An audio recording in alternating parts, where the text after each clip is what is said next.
media to give headlines like you just said, oh, Russia stopped bombing energy infrastructure. They never have stopped it. They never will. They have done it since 2022 up until now. Who wants to be at the top of that list? Because you will be a national hero if you're number one in that list, because you're literally saving the country from the orcs. Russia can attempt to unblock their vessels with their navy or air force. We have more ships, we have more planes over the Baltic Sea and on the Baltic Sea. So they can try to do that, but they will lose.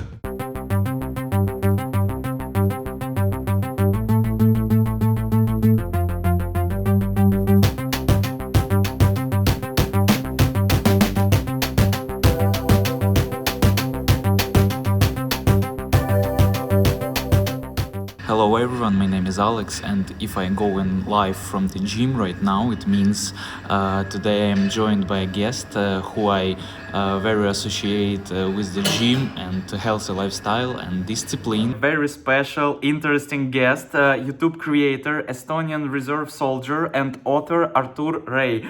Artur, thank you for joining us today. Hi, I'm glad to be here for the second time.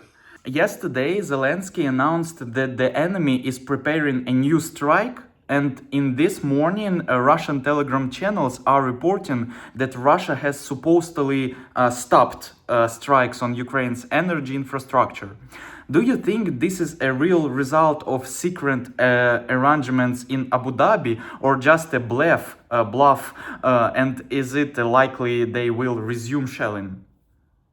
It's a bluff. It's a way to get international media to give headlines like you just said, oh, Russia stopped bombing energy infrastructure. They never have stopped it. They never will. They have done it since 2022 up until now, and nothing has made them stop it. So this is just another media game or publicity game. Just get the headlines, to get some compassion points from I don't know who cares, but they will not stop, and their goal is to create a humanitarian catastrophe in Ukraine and in the capital. Actually, I'm staying in Kiev, and we are now we are now in the dark, without electricity, without warm, without water. Actually, and I think it's really bluff. Yeah.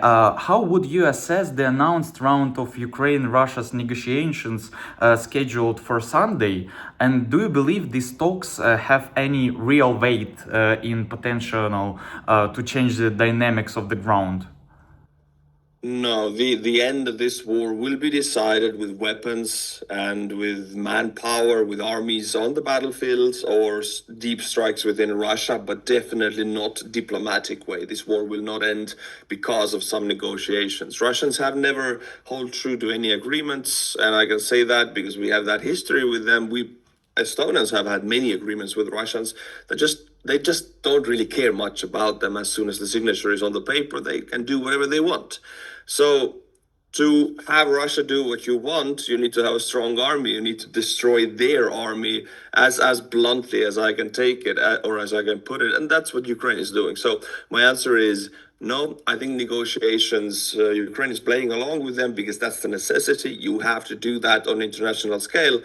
But you cannot negotiate with Russia. It just doesn't work. It's not their language. They speak with violence, so you gotta answer with that, unfortunately. Yeah, and I want to say for whole viewers then watch now, war can end when Russia is and when Russia is collapsed and economic collapsed, in a frontline collapsed, and this is a real reason to end the war. No one else. Marco Rubio said that Vitkov and Kushner, like a comrade Vitkov, will be sidelined from negotiations role to Ukraine context. Is this a signal to Putin that the US will no longer be inclined toward economics interests favorable to Russia? Or what does it actually signify? These small changes or big changes, any kind of changes in diplomatic teams or rounds of negotiations, yada yada. Again, I believe in hard means on the battlefield, and with any other country from the first world, you can talk, you can have an agreement, and both sides will follow it. With Russia, we have tried that for actually centuries, and it doesn't work. It's just they have a different mindset of that. They will always try to take advantage of you. So the way you put them in line, Jared Kushner or not, it is by destroying their army. So whoever negotiates with Ukraine, whoever doesn't, whichever interest US has with Russia, economic or some political, in the end, the outcome of this situation is always determined by Ukrainian army on that battlefield, destroying Russian manpower, tanks, BTRs, planes, deep strikes into Russia, destroying their oil refining capabilities. That will decide the outcome. So that diplomatic game that is going on, it gets headlines. Jared Kushner, I don't know about him anything. I just know the name. It doesn't change anything at all. Recent coverage in New York Times highlights Western efforts to secure post-war security guarantees for Ukraine, including commitments by European allies in the event of a ceasefire. How realistic do you think these guarantees are, and could they actually deter future aggression? I haven't seen these guarantees in specificity about knowing Russia and how they operate full well. I can tell that the only security guarantee that really works well against them is a very strong and active armed forces that are actively being trained, funded, innovated, and their boots on the ground. Meaning, if there are security guarantees for Ukraine by European allies, that means there have to be European boots on the ground in Ukraine. That's the only way Europeans can give any guarantees. Because if you just say, we're with you, but you don't send anything there, nothing happens, Russia will attack, and that's that. You need to have these weapons ready to fire on minutes' notice. And when that is in the security guarantees, then I think they do work, and they do deter Russia. When it's not, and anything else has no value for me. Yeah, and I think it's a very right and strong position. And for the next question, some analysis suggests that Russia's negotiation memorandums insists on Ukrainian restrictions, such as banning future alliance membership as part of any truce. Do you think Ukraine could ever accept such terms? And what would they mean for its sovereignty and security? I think Ukraine could accept these terms, for example, not joining NATO. I think European Union is a bit different because that's a more economic viewpoint, and it's very vital for Ukrainian future in the next century, for example, to be in the European Union. But for a NATO, Ukrainian army is one of the strongest armies on the European continent. It's China, Russia, Ukraine, right? It's no other European army has that kind of manpower and that kind of experience. So when this war is over with military means, of course, we will be learning from the Ukrainian army. So I don't want to say that they don't need NATO. They do right now, but they don't in 10 years when their army is truly built up and modernized to the NATO standards, perhaps. But they don't actually need to be in NATO if their standing army is 1 million and they have thousands of armored vehicles, hundreds of fighter jets. Perhaps they're able to buy that. Then they don't need us. We need them. Because right now, Ukraine is that very strong wall against the barbarians. We in Europe have our good lives, and that's the wall, Ukrainians. When they get strong, when their army gets going, it hasn't yet, but give them 10 years, they will be the strongest army in Europe. We need them, they don't need us. So yeah, I don't think NATO is that important in the long run. I think European Union might be more important. And from this answer, I have a logical question about what do you think about a united European army with Ukraine, Estonia, and other European countries? I'm all for it. It is a logistical nightmare, of course, but it's a great task. If we achieve that, we are truly strong because that means literally putting down your ego. I mean, the French have to fight alongside with the Stoic French, having a very high opinion, for example. I'm bringing that example. Fighting alongside the Brits and Germans or whoever sends men to that army, there has to be a very equal viewship on those people who sacrifice their life in that army. So I think it's more of an ego game. Can these big economies accept other countries to fight alongside the chain of command? Who will, command it? Who will be the general? Will other countries accept the authority of a German general or a French general or a Spanish general? So it will be a logistical and political nightmare. But I think we should do it. It should be the goal as soon as possible, and that definitely deters Russia. Because where would that army be stationed? On the eastern part of European Union. It exists because of Russia, so that would deter them. You referred to a Ukrainian ground combat robot UGV equipped with a Browning machine gun as a frontline volley. In your view, could the widespread use of such robots fundamentally change the psychology of surrender when a soldier is forced to obey a machine rather than a human being? I think they are widely used, actually. I mean, the only stoppage to their usage is money. They're expensive. If a unit can buy them or somebody buys that to the unit, they will use it as widely as they can. It's money. They cost. But they're used. I saw those things already 2 years ago in Ukraine when I visited many times. I mean, they were there already then, and now there's even more. I don't think they change anything fundamentally. Nothing does. It's 21st century. Russia still uses tactics of First World War, so nothing changed that in the last 100 years fundamentally. Even drones or artillery or nothing. But it plays their unique role. I'll bring an example. For example, a lot of countries say, why do we have artillery? Everybody uses drones now. We need to get hundreds, thousands of drones.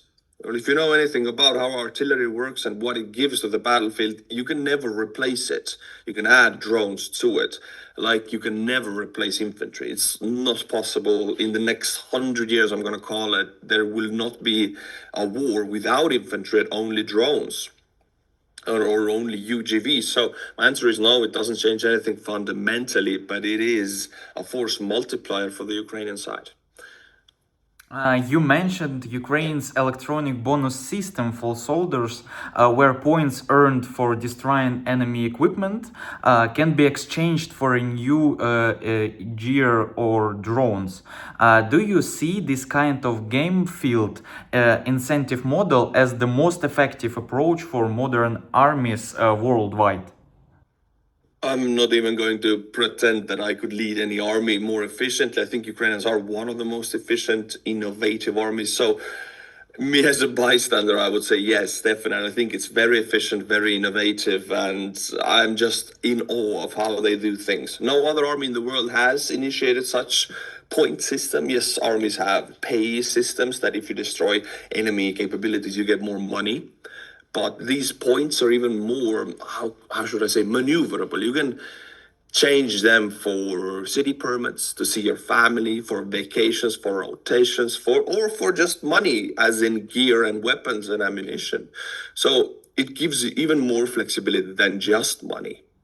And it also gives you, since Ukrainian army is so large, it's like a competition. There's about 1 million men looking at this point system, seeing who is at the top of that list. Everybody wants to be at the top of that list because you will be a national hero if you're number one in that list, because you're literally saving the country from the orcs. So yeah, it's a very great competition, and Russians in that sense are definitely lagging behind. Poland, Estonia, and Lithuania are building what some call a new Iron Curtain with concrete dragon's teeth and sensor-based defenses. As someone living in the Baltic region, do you feel this is primarily a psychological reassurance for the population or a real military necessity that should have been implemented 30 years ago?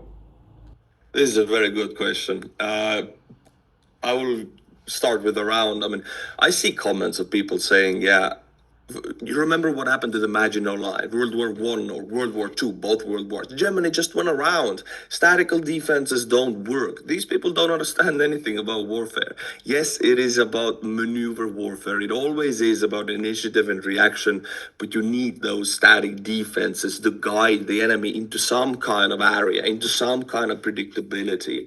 If you build the Maginot Line, one thing the French knew is that the Germans will not come through the Maginot Line. Why they didn't use that knowledge, we don't know. But we in Estonia, for example, have northern and southern borders with Russia, because in between there is a huge, huge lake.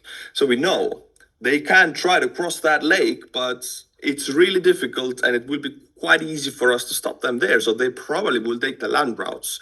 So if we defend every areas of those land routes really heavily, we put impossible obstacles, but leave some areas empty, then they will have to follow these areas. Otherwise, they will take massive, massive losses.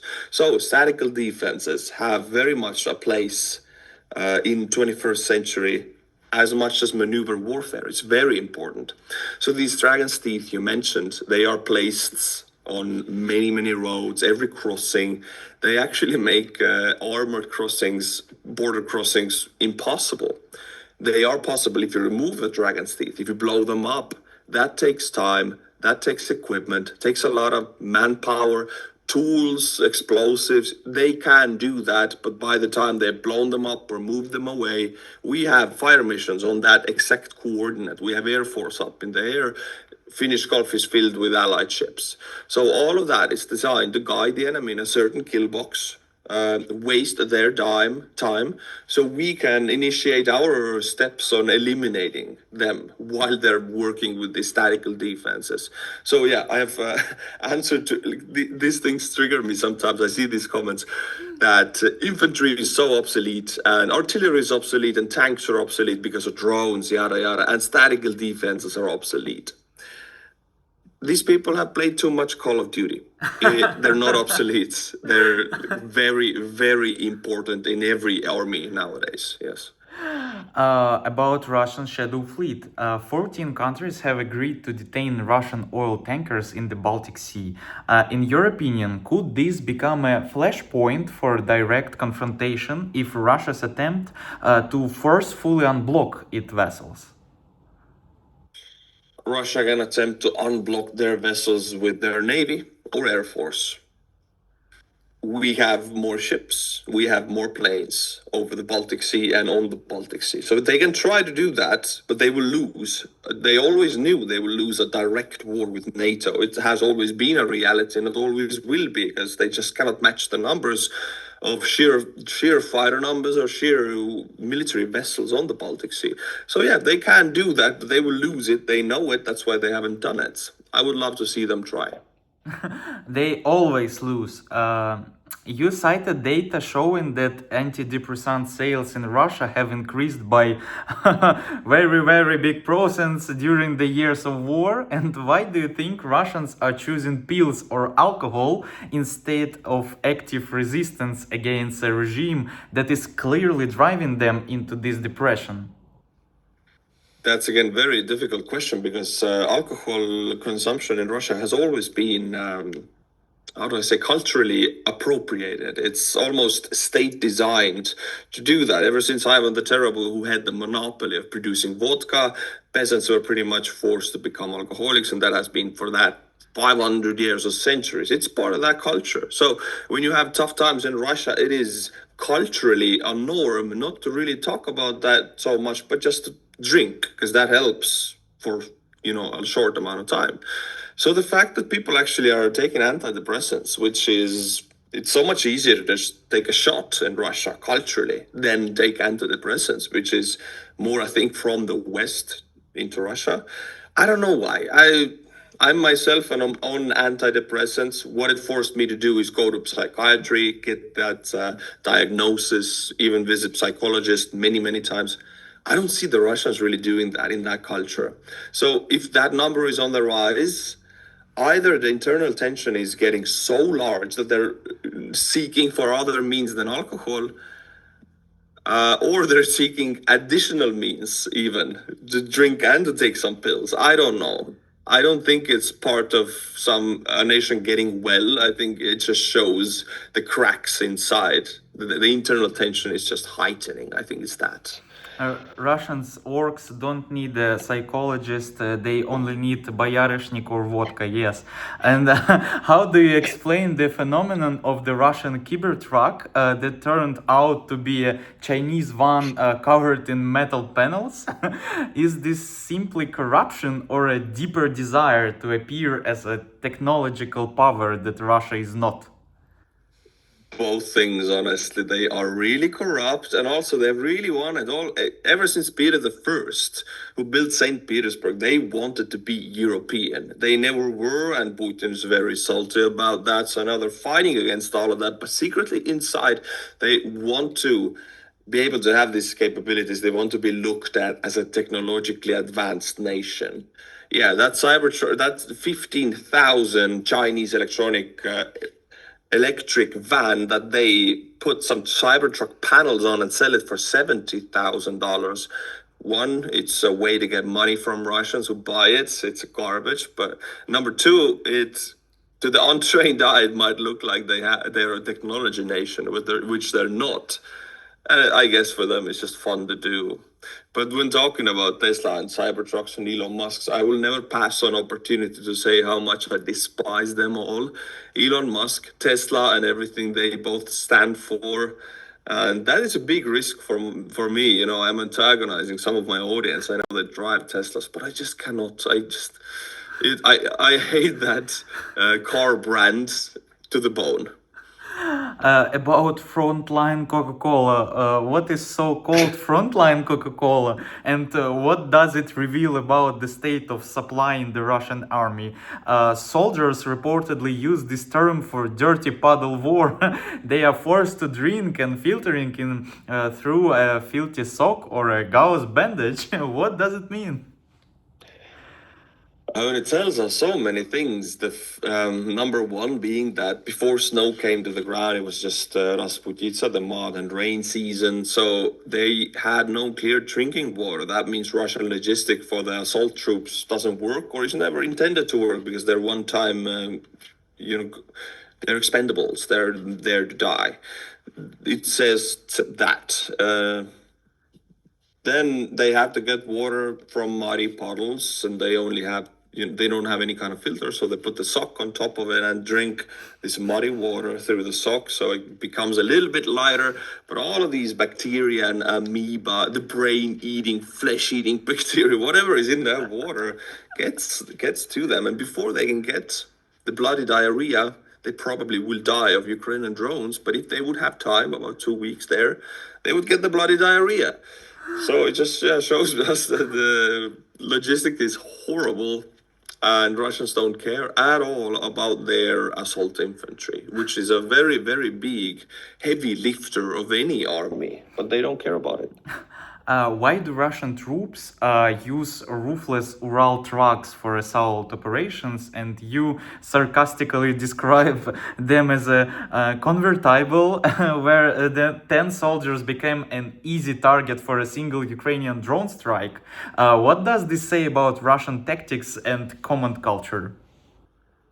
I honestly don't know why they cut the roof off. Perhaps it is a bit easier to get off the truck from the sides if there's no roof on the tent.